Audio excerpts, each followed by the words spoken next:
Un étudiant mystérieux attire l'attention de tous sans que l'on sache ce qu'il a traversé. Entraînant son corps, perfectionnant ses compétences et sans le savoir, optant pour la meilleure arme, l'épée. Cette histoire se concentre sur Hayat, un garçon qui a dû être témoin d'un moment très sombre dans sa vie. Les créatures appelées Zabaj terrorisaient l'humanité et il existait alors peu d'armes pour les combattre. C'est ainsi que le protagoniste a vu sa petite amie être contaminée par le sang de ces créatures. Ce traumatisme le poursuit encore aujourd'hui, alors qu'adolescent, il part voyager sur ce bateau. La ville où se trouve l'académie l'attend même avec un comité d'accueil, car le gars a obtenu la note maximale aux examens d'entrée. Comme un génie, c'est pourquoi tout le monde veut le rencontrer. Surtout Émile, une fille qui, pour une raison quelconque, s'habille et agit comme un homme. En tout cas, elle se lie rapidement d'amitié avec le protagoniste et ils partagent des moments avec ceux qui seront leurs camarades. Lorsque la réunion de bienvenue débute, les filles attendant le protagoniste arrivent en retard et, étant de l'élite des académies, elles seront expulsées. Donc après qu'Émile ait trop parlé, le protagoniste doit prendre ses responsabilités, car c'est en partie de sa faute. La présidente choisit un duel pour régler cela et évaluer le niveau du protagoniste. Cependant, Hayato n'a aucune expérience en combat, alors Émile l'emmène rencontrer Char, la scientifique locale. Les Hundred sont principalement des guerriers affrontant les Savages grâce à des combinaisons technologiques adaptées à chacun. Alors le héros n'hésite pas à essayer le sien et commence à s'entraîner avec Émile tout l'après-midi qui est aussi forte. Cependant, le héros a plus d'énergie qu'il ne peut en contrôler et il fait une pause en rendant visite à sa sœur, qui reçoit les meilleurs soins pour sa maladie. Car c'était la condition pour que le héros puisse entrer dans cette académie. Et maintenant, il doit profiter de sa nouvelle vie avec son colocataire. Le jour de l'événement arrive donc et la présidente est plus que prête. Elle choisit de ne pas profiter de sa combinaison intégrale, sûre de sa victoire. La reine de l'académie. Dès le début du combat, le prota surprend Claire par une attaque classique, la rendant furieuse au point d'utiliser tout son arsenal. Avec un prota qui non seulement se déplace très bien, mais parvient aussi à repousser plusieurs attaques. Mais l'expérience de la jeune fille et ses armes avancées menacent de vaincre le prota. Mais c'est là qu'une violente migraine fait perdre connaissance au prota. Il passe en mode berserker et accule la présidente impuissante. Elle doit utiliser son armure complète pour reprendre l'avantage. Elle ressent enfin du respect pour la puissance du prota.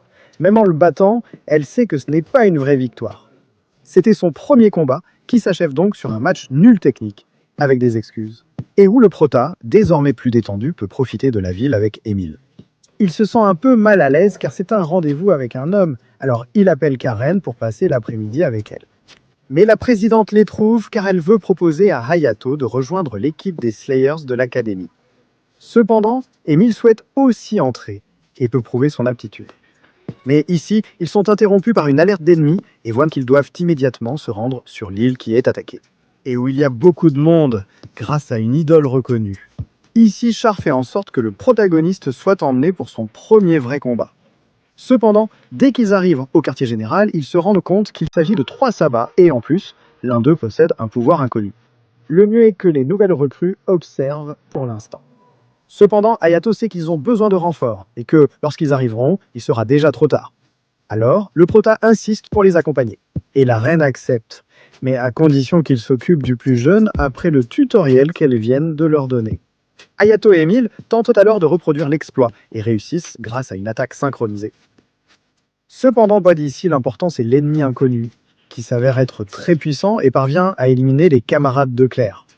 Alors leur chef essaie de l'affronter. Cependant, ce ne sera pas si simple, car ses rayons ont perdu de l'énergie après le dernier combat contre le protagoniste. Et c'est au moment précis que Hayato la sauve. Cependant, après le regard amoureux classique, la population est toujours en danger et le nouveau duo doit utiliser les barrières pour dévier les attaques. Cependant, Émile, qui essaie aussi de protéger les Slayers blessés, se retrouve en danger en révélant une marque sur son abdomen. Tout comme la jeune fille qui, il y a de nombreuses années, a été infectée dans les bras du protagoniste et qu'il finit par reconnaître comme Emilia. Personne ne s'y attendait.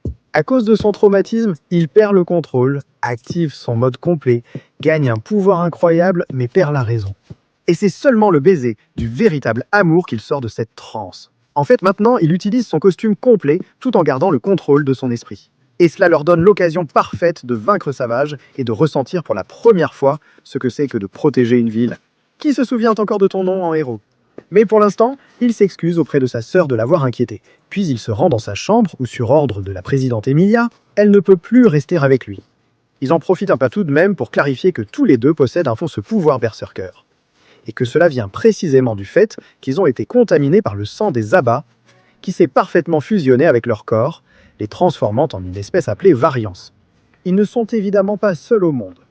Mais ils sont interrompus par Claire et les admiratrices qui suivent maintenant le protagoniste. Y compris l'idole de l'île, appelée Sakura, qui demande elle-même à l'académie que le héros l'escorte pendant ses jours de présentation. Alors Claire le prépare pour la mission, où elle décide d'emmener sa sœur, qui est une grande fan de l'idole, et en discutant un peu avec elle, se rend compte qu'elle est très gentille, même si cette fille ne s'attendait pas à ce que le prodige soit aussi sérieux. C'est pourquoi, lorsqu'elles sont seules, elle lui fait beaucoup d'avance, même en tant qu'épouse. C'est étrange, le protagoniste, vrai génie, fait semblant pour voir combien de temps elle tient, et elle finit très gênée. Malgré cela, il continue de flirter pendant qu'il l'accompagne à ses réunions sans aucun problème. L'après-midi, il visite le stade de la présentation. Hayato remarque tous les efforts de la jeune fille et son Andred qui l'aident à faire le spectacle. Il est temps de se reposer et le protagoniste rencontre Emilia, rendant l'ambiance tendue. Puisqu'il semble que tous les deux sont en train de nouer une bonne relation. Et Hayato lui propose un rendez-vous.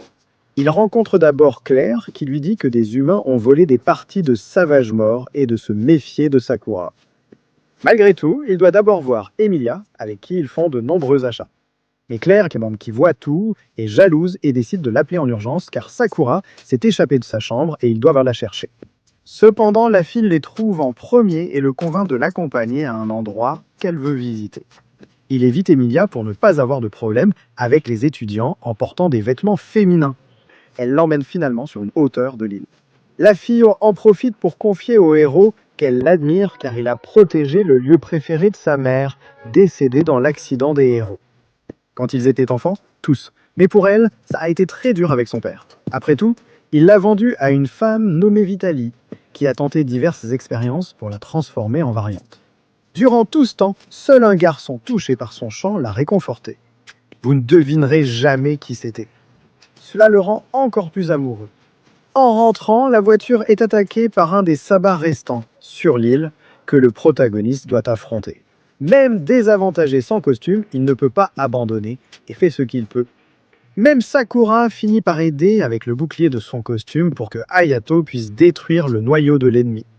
Mais alors que la jeune fille fête avec son futur mari, un autre Zabaz bien plus grand surgit et ils n'ont plus la force de protéger les gens.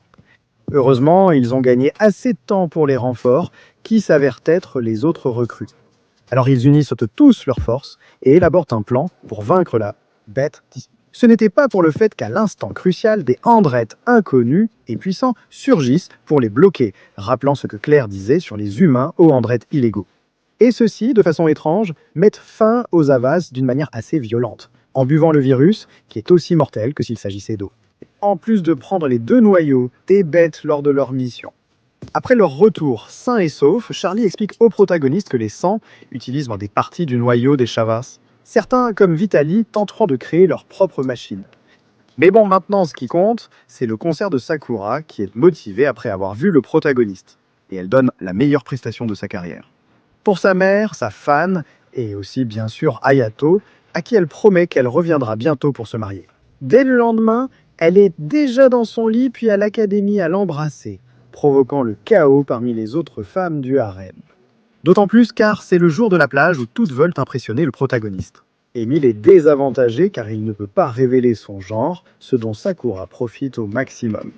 Ils profitent de l'après-midi ensemble jusqu'à l'arrivée de Yudal, le frère de Claire, qui reconnaît en premier le potentiel du protagoniste et de ses compagnons. Il emmène sa sœur de façon très suspecte.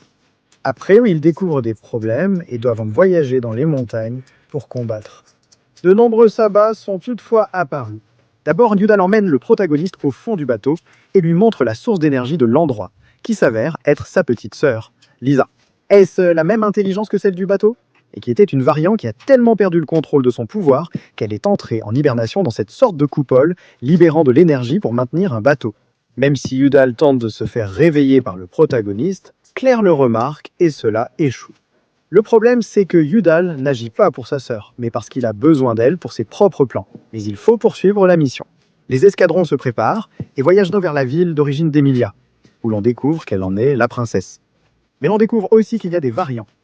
En les observant dans l'ombre, ils atteignent la forêt et se séparent pour éliminer les ennemis, ce qui fonctionne même sans pluie, seule chose bloquant leurs armes. Donc la nuit, il ne reste plus qu'à prendre des tours de garde. Quand c'est au tour du protagoniste, Clay lui parle de l'égoïsme de son frère. Pendant qu'ils éliminent un sabbat près du lac, ils décident de se baigner. Il lui révèle que, contrairement à lui, sa sœur Lisa a du sang de Sabas depuis la naissance, car leur mère a fait des expériences sur eux. Et c'est elle qui est derrière tout ça, encore plus que Vitaly elle-même. Mais ils sont interrompus ici car ils reçoivent 2 alertes d'ennemis dans la zone avant de perdre la communication entre les escadrons. En effet, les chasseurs sont en train de les attaquer et de vaincre tous ceux qu'ils rencontrent. Pendant que le protagoniste va mettre ses amis en sécurité, Claire décide d'aider son équipe de l'école, qu'elle trouve complètement vaincue. La jeune fille la laisse éclater sa rage, prouvant qu'elle est la reine de l'académie.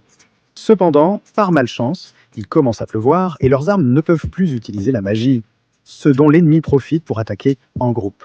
Même avec ses boucliers, la violence des chasseurs la rend vulnérable. Mais Hayato était là avec les filles pour aider, contrôlant un peu la situation. Cependant, le ressentiment de l'aîné de ses enfants envers les humains ne leur permet pas d'abandonner, et encore moins d'arrêter d'aider Vitaly qui leur a promis de changer ce monde. Il choisit de sacrifier son corps comme variant en se surchargeant. Heureusement, un sabbat arrive et apaise la situation. Alors tous les autres doivent unir leurs forces pour le sauver et vaincre l'ennemi. Et les autres chasseurs? En remerciement, ils rétablissent la communication. Alors toutes les escouades se regroupent pour une attaque synchronisée qui n'a aucun effet lors de la première tentative, car Clyde manque de force. Devinez quoi? Le protagoniste doit lui transmettre son virus sauvage par un baiser, ce qui plaît à la blonde. Et surtout quand il libère un rayon si puissant que la bête ne peut l'arrêter, le protagoniste en profite pour détruire son noyau. En contrôlant pleinement sa puissance et en réussissant la mission, ils peuvent enfin rentrer chez eux. Cependant, pour une raison quelconque, Judal a aussi décidé d'emmener les Hunters à l'académie, ce qui inquiète les étudiants. Pendant ce temps, Vitaly, voyant que ses expériences ne sont pas revenues, prépare la deuxième phase. Ce sont ces sabbats créés apparemment sans noyau, qu'il libère instantanément et qui éliminent une escouade de guerriers en patrouille. Tout cela pendant que le festival scolaire se prépare, un événement qui ne peut pas échouer chaque année. Ils doivent donc quand même rester prudents, car Vitaly rôde dans les parages, surtout lorsque l'escouade attaquée par elle revient comme si de rien n'était, même leur chef. Donc les préparatifs continuent comme d'habitude. Karen s'entraîne pour se présenter avec Sakura, tandis que le prota s'amuse avec Emilia, puisqu'il a pu s'habiller en femme, révélant des petits détails que nous n'avions pas pu voir auparavant. Cependant, Udal est aussi présent et semble mystérieusement chercher quelque chose. Malgré tout, les présentations débutent et tous sont émerveillés par ce qu'ils voient P11. Le problème, c'est que la blonde, pourtant en bonne santé, est contrôlée par Vitaly, qui l'utilise pour ouvrir les systèmes de sécurité et entrer. Pendant que tous les autres profitent du spectacle de Karine, qui avec sa centaine, propose enfin le show qu'elle voulait. Cependant, le bonheur ne dure pas longtemps, car grâce aux caméras de sécurité, ils se rendent compte qu'il y a un intrus. Mais il est déjà trop tard.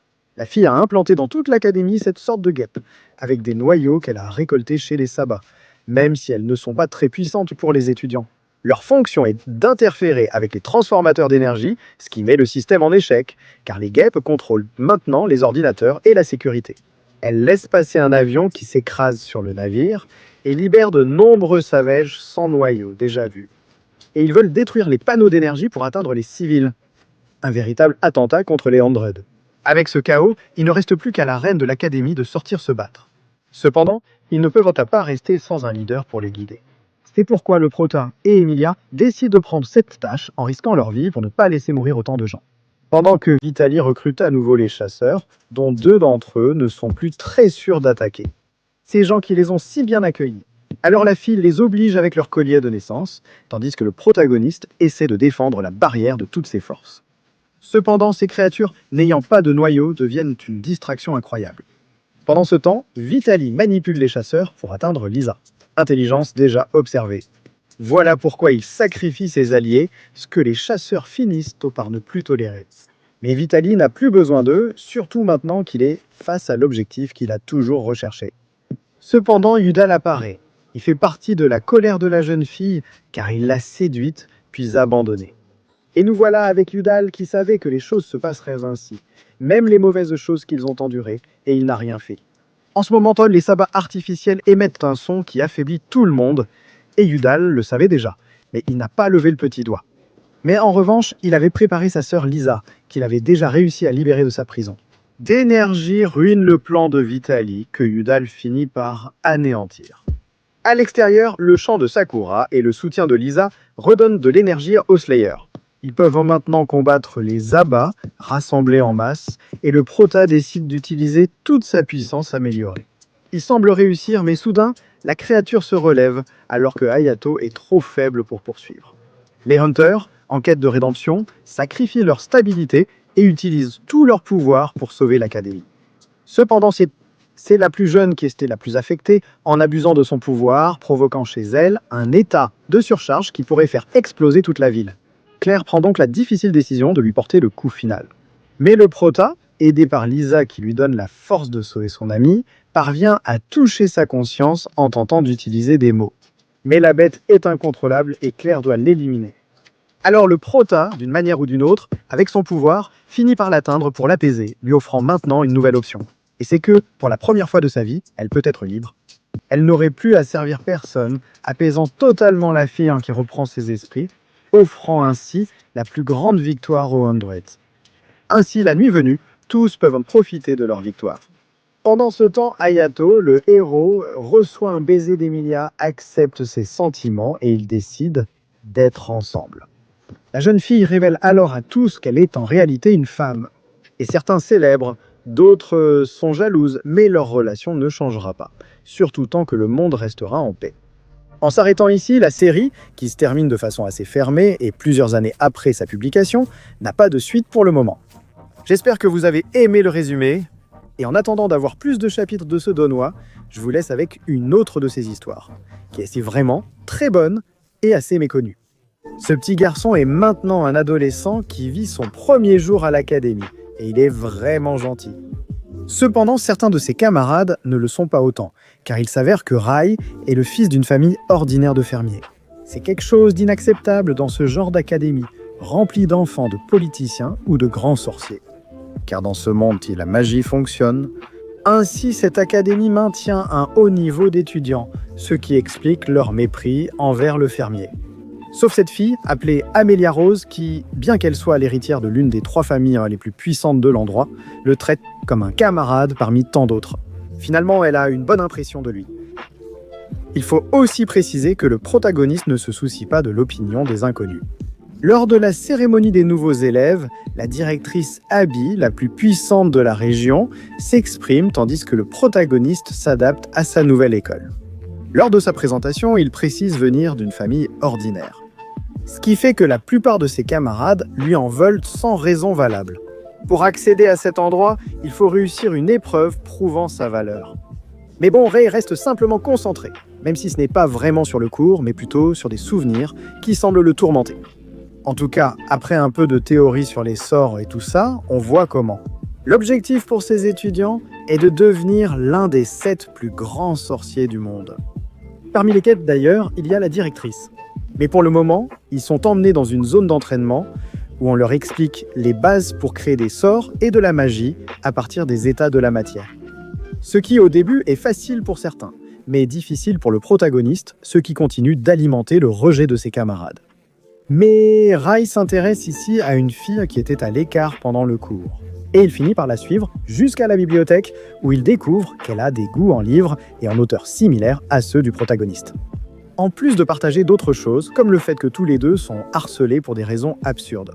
Comme la fille cache ses oreilles de semi-elfe, le protagoniste lui dit simplement qu'il les trouve magnifiques. Tranquille, roi. La question est, est-ce que ça marche vraiment pour le prota? Il sait facilement se faire d'aimer.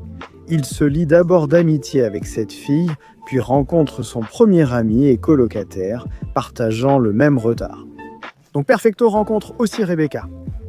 Est héritière de l'une des 3 familles, donc il semble que le protagoniste veuille assurer son avenir. Ensuite, la fille aux couettes, un peu bruyante mais très gentille. Le protagoniste rencontre la directrice, déjà familière avec lui et liée au pauvre Howard. Le protagoniste n'est pas aussi ordinaire qu'on le croit. Et on le voit tout de suite lorsqu'à l'entraînement, il ridiculise l'un des camarades qui le déteste le plus. Cela nous montre que le protagoniste est connu comme le sorcier de glace effectivement l'un des 7 plus puissants, même si personne ne le sait. En tout cas, il se sort de la situation et commence la tâche de chercher les clubs auxquels il va s'inscrire. Le premier est celui des musclés, dans lequel, grâce à son physique et à son expérience de chasseur, puisqu'il a vécu toute sa vie à la campagne et dans les forêts alentours, il n'a pas trop de problèmes et finit par y entrer. Les choses se compliquent lorsqu'il essaie d'entrer dans le club de fleurs de Rebecca, qui lui rappelle les seuls bons moments qu'il a vécus pendant la guerre. Et même s'il n'a pas trop de problèmes avec Rebecca, puisque la jeune fille elle est très gentille, ses camarades ne font pas trop confiance à ses capacités, surtout qu'elles sont toutes des femmes. Il est donc soumis à une épreuve dans laquelle il doit construire un jardin en 1 semaine. Il se met donc rapidement au travail, car les fleurs ont joué un rôle important dans son passé. Ainsi, avec beaucoup d'efforts, et alors que toutes les filles observent ce qu'il fait, il parvient à accomplir la tâche. Ce qui lui donne de plus en plus de réputation à l'école, et les gens commencent à l'apprécier. Et on le voit lorsque, après un cours ennuyeux, il doit former des groupes pour une mission en pleine forêt. Pour cela, heureusement, il a déjà quelques amis qui l'apprécient. Et c'est ainsi que, le lendemain, commence une aventure qui enthousiasme beaucoup Rose. Et la formation finit par être dirigée par le protagoniste, qui, dans de nombreuses situations, démontre ses compétences au combat contre différentes bêtes et situations compliquées.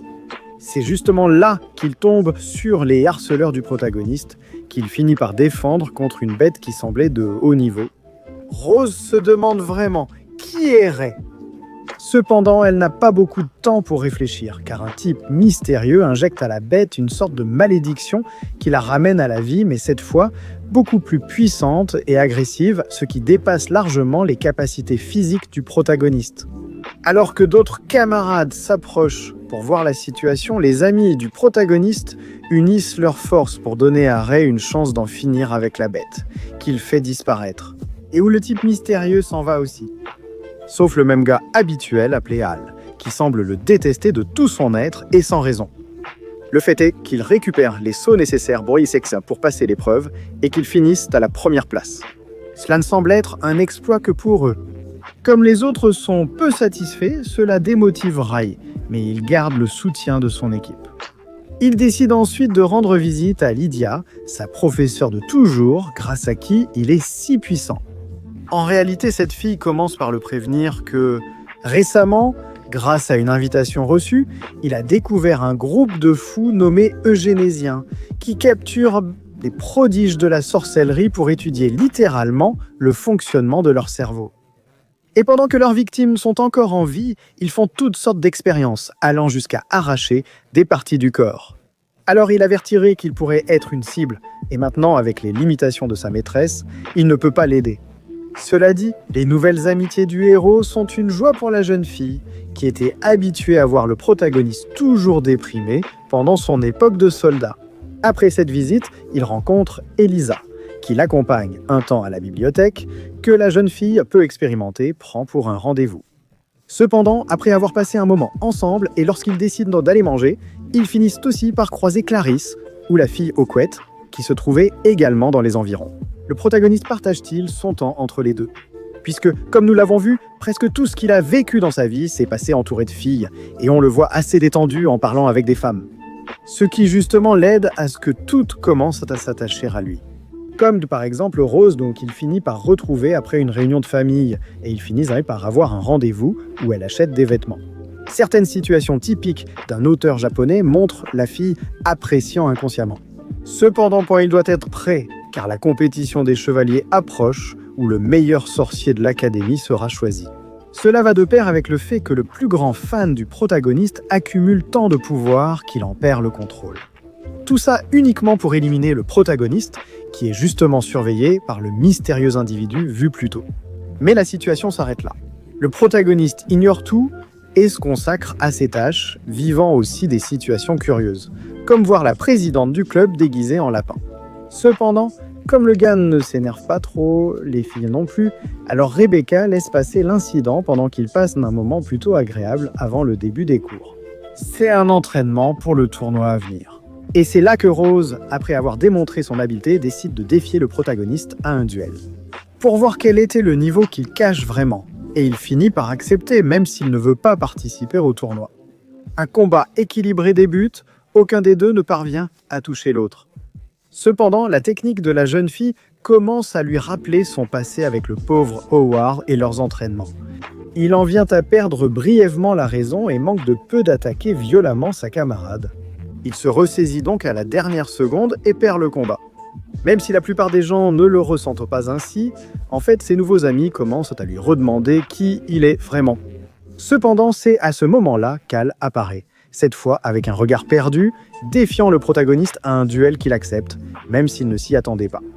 Tout un décor est prêt, même avec une barrière de protection pour que personne ne puisse intervenir. Alors Ray n'y réfléchit pas trop, il continue le duel, qui n'a pas vraiment de règles, donc son adversaire en profite en utilisant toute la magie qu'il peut. Ce qui est fou, c'est que le protagoniste esquive toutes ses attaques avec seulement son épée, alors que cela devrait être impossible face à la magie. Ça n'a jamais marché, et encore moins si après avoir esquivé, il finit par vaincre son adversaire comme s'il était le plus faible de tous. Et pas seulement une fois, mais plusieurs, le laissant plus qu'humilié. Car en revenant sur son passé, Jack cherche à redorer le nom de ses parents millionnaires, qui l'ont perdu avec le temps. Mais bon, ça n'a pas d'importance. Donc, une fois vaincus, tous les amis de Ray sont remplis de doutes. Et c'est le moment de tout leur raconter. Cependant, de nulle part, le type mystérieux d'avant apparaît, qui s'avère être la professeure de la classe elle-même. Elle s'est cachée tout ce temps et a gagné la confiance du protagoniste pour connaître ses points faibles, créant ainsi une situation où elle pourrait le capturer et où, évidemment, la fille fait partie des eugénésiens. Donc, le protagoniste, déjà dans cette situation, est en grand danger, mais il a encore pas mal de force, alors il essaye d'attaquer les points faibles de la fille. Mais avec ses capacités normales, il échoue. Pour la première fois dans la série, il libère alors sa magie de sorcier de glace.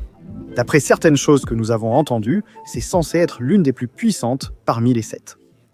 Ainsi, la professeure recule, leur niveau de puissance étant trop différent. En fait, ici, elle essaie de se défendre et d'attaquer. Mais tout simplement, les épées délicates du protagoniste suffisent à détruire toute la défense de la maîtresse, qui, lorsqu'elle se voit dépassée, essaie de supplier le protagoniste. Tout cela pour profiter de son ingénuité et utiliser l'arme sur laquelle les eugénésistes ont travaillé.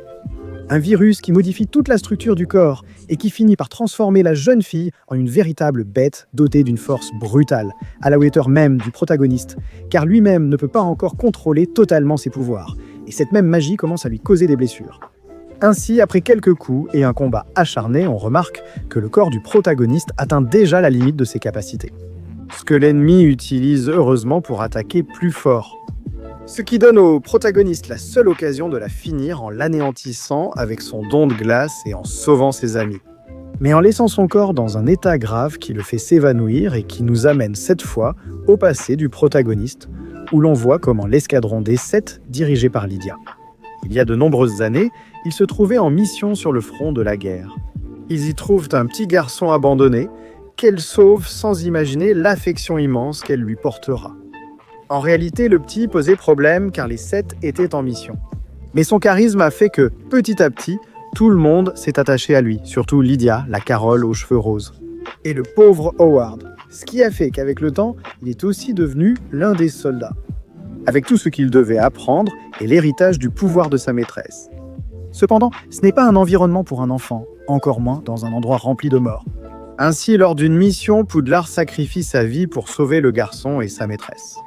Cependant, cette situation a été trop difficile pour le protagoniste, qui a souffert de surchauffe, c'est-à-dire que le cerveau d'un sorcier brûle. Son propre pouvoir tente de le détruire, que ce soit par stress ou usage excessif de magie. Heureusement, le protagoniste a réussi à survivre grâce à un limiteur qui fait partie de son pouvoir, mais cela ne résout pas complètement le problème. C'est pour cela que sa vie de soldat a pris fin. Et c'est sa maîtresse qui a tout fait pour qu'il puisse vivre une bonne vie, comme n'importe quel jeune de son âge. Donc maintenant, l'infirmerie de l'académie est plus stable, et il y a 2 des 7 qui s'occupent de lui. Surtout Lydia, qui ne pourrait pas être plus inquiète. Et nous avons aussi ses camarades qui étaient très attentifs.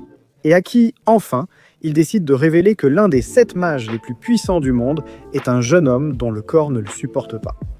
Et qu'il ne leur avait pas dit auparavant. Parce que toute cette situation le faisait craindre ce que ses amis pourraient les penser, qui finalement finissent simplement par l'accepter et le soutenir dans sa guérison, ce qui semble très bien. En fait, Hal finit aussi par s'excuser et soudainement, il est devenu la personne la plus gentille du monde. Donc, après une bonne récupération, et en plus, ils ont maintenant une nouvelle professeure, qui sera Carole, une membre des 7 et celle qui choyait le protagoniste depuis qu'il était petit. Une situation que le gars ne supporte pas. Cependant, la fille, en tant que magicienne, fait partie des meilleures, et elle est justement envoyée pour poursuivre les entraînements en vue du championnat. Dans ce cas, on présente les 2 autres académies qui participeront et qui se divisent entre vétérans et nouveaux élèves. La descendante des Roses subit le plus de pression en tant que favorite. Ainsi, lors des duels d'entraînement, elle semble souvent distraite, bien qu'elle les remporte toujours. Et en fait, le prota découvre, grâce à Rebecca, qu'une partie de la pression de la rousse. C'est parce qu'elle a un passé avec Ariane, la favorite des 2 autres académies, puisqu'elles se connaissent depuis l'enfance. Alors, le protagoniste, en tenant compte de cela, décide d'attendre son ami après l'école pour lui proposer un entraînement similaire à celui qu'il faisait quand il était petit, afin qu'en 1 mois, elle soit prête pour le grand tournoi. C'est quelque chose que la jeune fille accepte immédiatement, car son histoire avec Ariane remonte à leur enfance.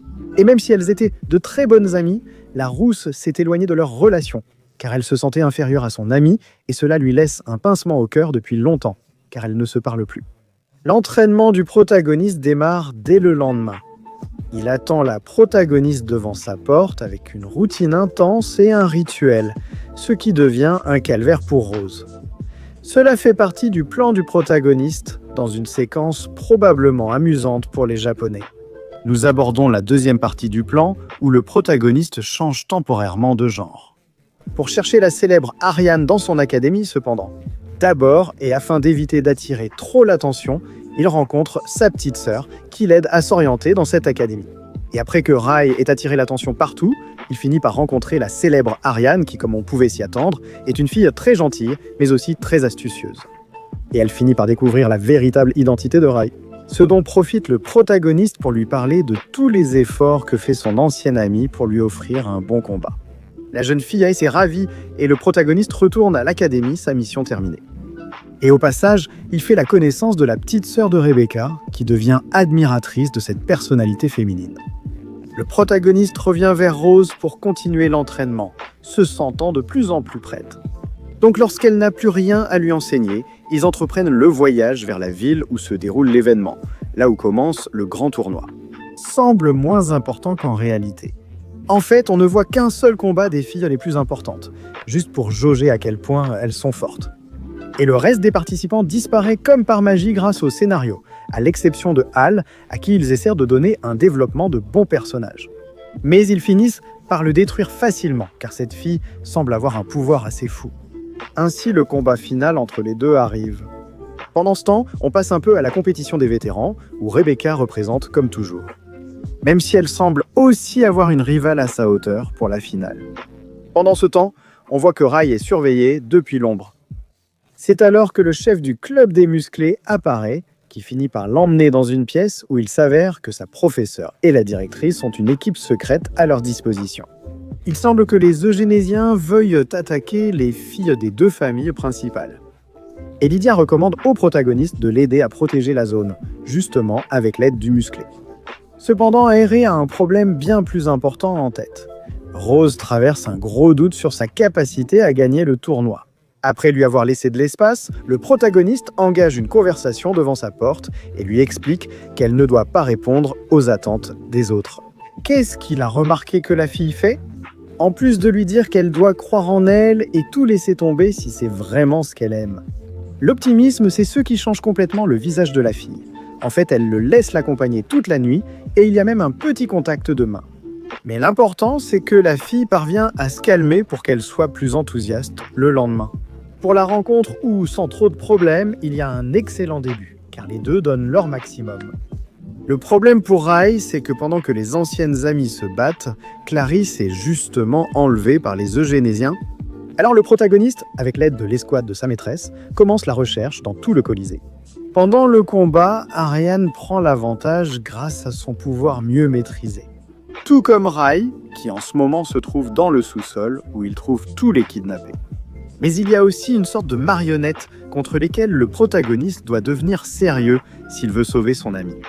Il dégage tant de pouvoir anti-magie que cela influence le tournoi. Mais en fin de compte, le protagoniste sauve la situation et la fille. Et il arrive au combat juste à temps pour voir que Rose est sur le point d'abandonner face à la supériorité de son ami. Mais c'est un cri du héros qui la ramène dans le combat et lui donne ce coup de pouce dont elle avait besoin pour s'activer. Aussi la maîtrise de sa magie, qui est du même niveau que celle qu'Ariane possède déjà. Donc, cela équilibre évidemment la situation et donne un nouvel avantage que la rousse peut ressentir, qui commence à se défendre avec une sorte de papillon. Cela lui permet surtout de modifier la direction et la position des attaques qu'elle subit. L'albinos réalise peu à peu qu'elle ne peut pas la toucher, ce qui impressionne et suggère une victoire facile. Mais ce pouvoir consomme beaucoup de la force vitale de la fille et la fait surchauffer. Elle se libère et entame le combat final où tous deux donnent tout. Mais c'est Amélie qui, grâce à son entraînement physique, finit par remporter le combat et pour la première fois, parvient à battre son ancien ami. C'est incroyable. En fait, cela leur permet de se réconcilier et de faire la scène où elles racontent que leur destin a toujours été d'être amies et mangaka. J'ai saboté leur plan, mais au final, elles arrangent tout et partent ensemble en convalescence. Rose remercie ainsi le protagoniste, avec une pointe de piquant. Cependant, ce qui est vraiment important, c'est que le combat final des vétérans approche, où Rebecca est la favorite. Contre l'inconnu que nous savons maintenant s'appeler Lucas, quelqu'un dont on ne sait pas grand-chose. Cependant, le combat ne dure que 2 secondes, car le type gagne avant même que la fille puisse réagir, montrant ainsi au protagoniste qu'il s'agit de l'un des 7. Cette fois, le sorcier de la lame, qui a fait tout cela pour pouvoir défier le protagoniste, a un combat plus tard, lorsqu'il maîtrisera complètement ses pouvoirs et ainsi lui prendre le titre de mage le plus puissant. Ce qui en plus fait que le protagoniste décide d'apporter les marionnettes qu'il a capturées à sa maîtresse et qu'elles finissent par appartenir au royaume. Cependant, puis avant de pouvoir leur soutirer des informations, elles s'autodétruisent. Donc pour l'instant, ils n'ont pas plus de données.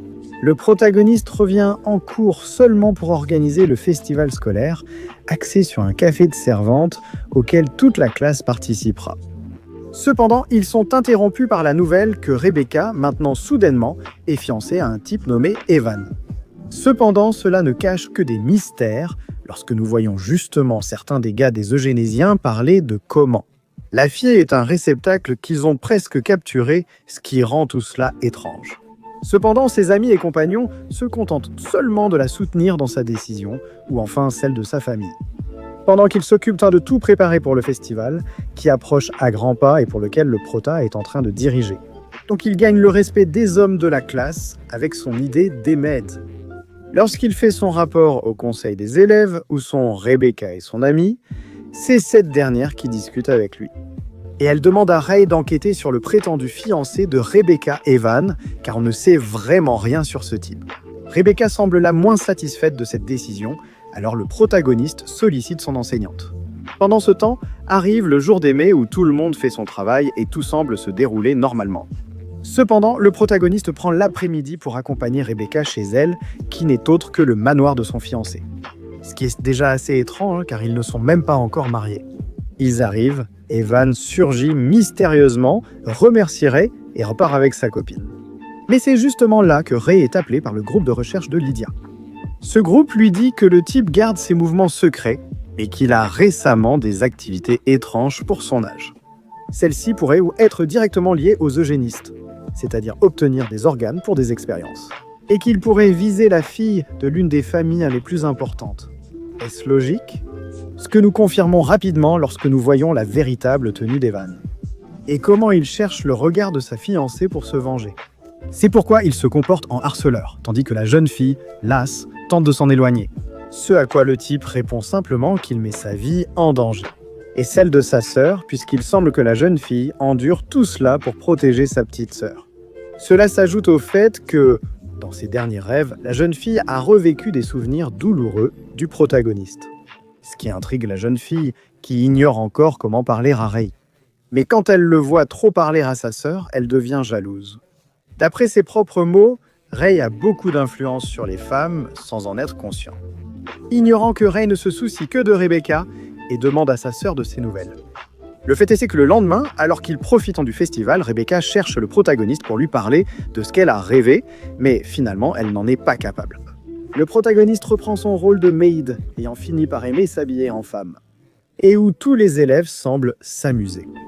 Donc Ray, après un moment, retrouve Rebecca, avec qui il finit par passer tout l'après-midi, même avec quelques initiatives. Surtout en essayant de l'inviter au feu d'artifice du dernier jour, donc tout semble aller bien.